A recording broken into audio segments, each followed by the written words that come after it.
dito na tayo sa ating dish of cooking. Yes. So tell us, what Tilapia dish po ang gagawin natin ngayon?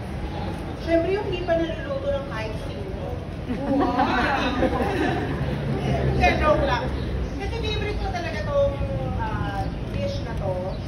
Dahil na-make lang sa tilapia. So, ito yung kapag, di ba pag board ka na sa prito, parang gusto mo naman gataan. Di ba? So, since taga-Bicol ako, ito yung madalas na niluluto sa amin sa bahay namin dahil sa mga batang makakit. So, picadillo. Ganun yung matawag sa inyo dito, picadillo. Oh, picadillo. Okay, so we're having picadillo today. And what inspired po for this dish? Yun nga, since taga-Bicol kasi ako, di ba, maraming lokasyon. So, lahat ng mga ano doon, ginagawa.